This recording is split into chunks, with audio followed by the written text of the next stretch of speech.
Good morning, Intenders.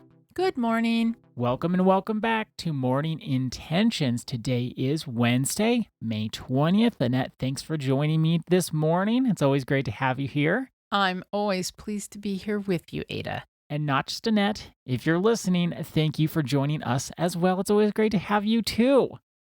I love Morning Intentions. I know we make this for the audience, but it helps me stay on track too.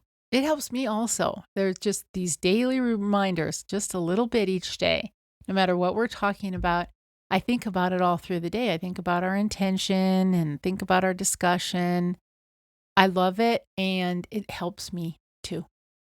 Going back to what we talked about yesterday, speaking of keeping our conversations on our minds, I wanted to jump right in with talking about recognizing and letting go of the roles that we have in our lives. And the expectations that we have because of those roles. Yes. Right? Yes, I need to be more clear with that. You're right. Well, because like if we're a mom, we're not going to stop being a mom. Or if we're a teacher, we're not going to stop being a teacher. So we're going to have the roles, but then what are the expectations that we have because of those roles? And what do other people have as expectations? And what do we have as expectations? That's right. And part of checking in with those roles and expectations, we have to even figure out what roles do we have. I bet I can say for pretty sure, I'm going to take a guess here and you can answer yes or no. I'm sure you didn't know that you were a fixer or had that role. No, I didn't. You're right. No, I didn't. I didn't know I was the funny one or took that role on.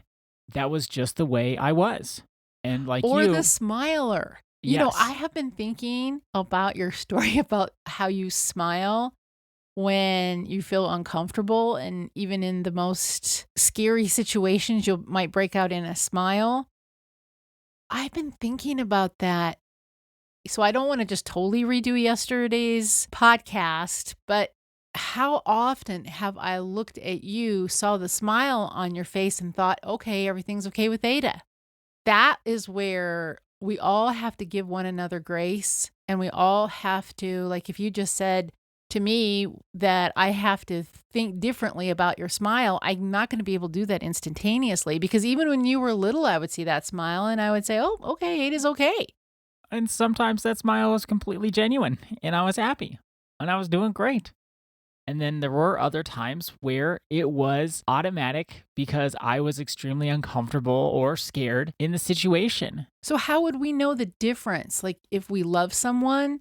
Because I've been asked this question. So if I'm the high functioning codependent and I'm helping you and then inside I'm going, oh my gosh, this is the last thing I want to do today, but I just keep doing it with a smile on my face.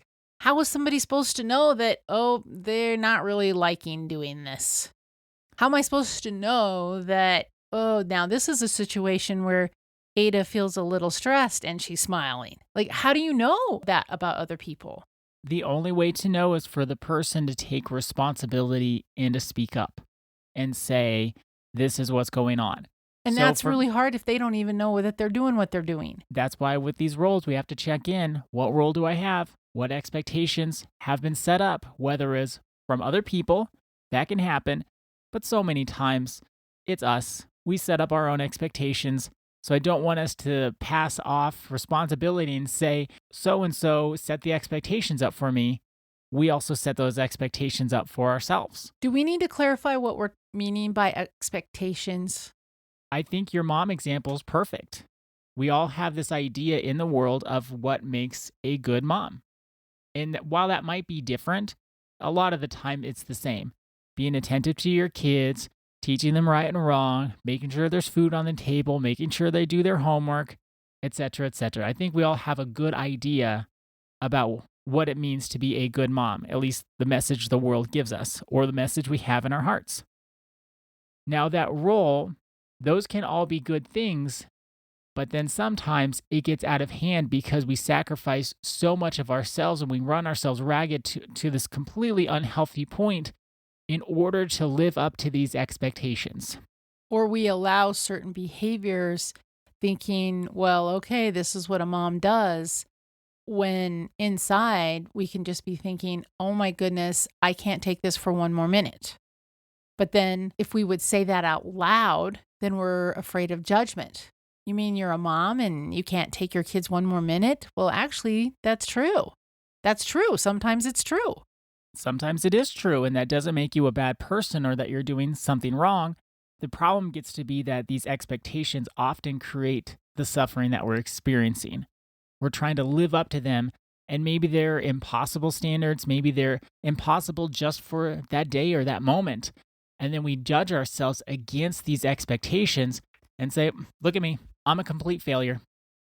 Who would I be if I wasn't the funny one? If I'm not smiling, if I'm not trying to make people laugh, if I'm not laughing, who am I? Oh, people might know how I'm really feeling, and that's uncomfortable, so I better keep on smiling. And of course, that's an impossibility. You can't smile all your life because life isn't that funny.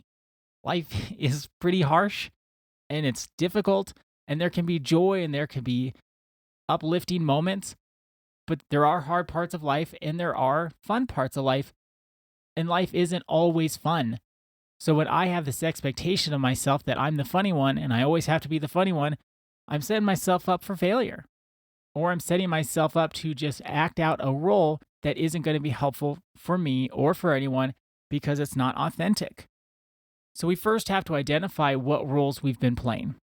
We then have to identify what expectations have we given those roles. Because it's not really the role. I mean, I know what you're saying. We have to bring awareness to the role, but then it's not really the role. It's the expectations that we attach to the role. If we're a doctor, let's say, if we're a doctor, okay, my role is to have all the answers all the time. Well, that would be impossible. No one could do that. Then if we didn't have the answers and we start feeling badly about ourselves or Inadequate. or our patients get upset with us, well, then here we are. We're really in that suffering. But to say, well, yes, I'm a physician. I do the best I can. I don't always know the answers, but hopefully I'll be able to point somebody to the answers if I don't know. It's really the expectations that we place on ourselves when we identify the roles. That's right. So identifying those expectations is the second step. First, you get the role, then you get what expectations do I give to that role.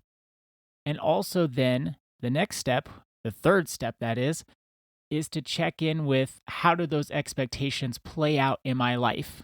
What do I do to live up to the expectations of the role?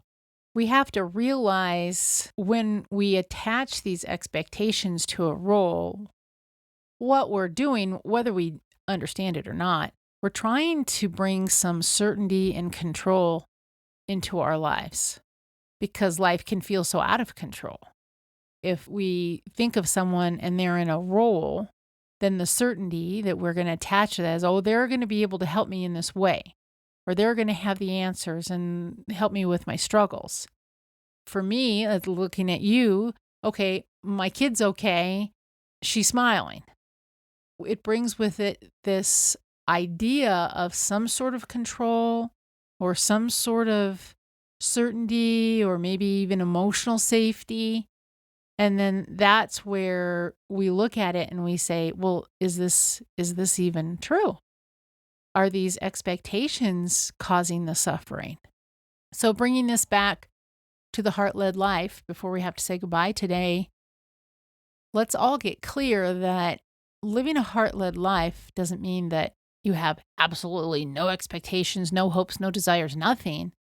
But what it means is that you're not holding those expectations so tightly so that you're able to bring more openness, more flexibility. It's like, okay, I thought it was going to look like this, but I'm not attached to that outcome. Remember, non-attachment, that it's okay if it looks different. That's where we're headed. And that's why we want to look so closely at this is the role. These are the expectations that I've attached to this role. Am I willing to let go of some of these expectations so that I can really show up fully? I'm not grasping and striving for something to look a certain way. And with that, our intention for today is I'm willing to allow greater openness and flexibility into my life. I'm willing to allow greater openness and flexibility into my life. Thank you so much for joining us today. Our day is better because you are part of our day. See you tomorrow. See you then.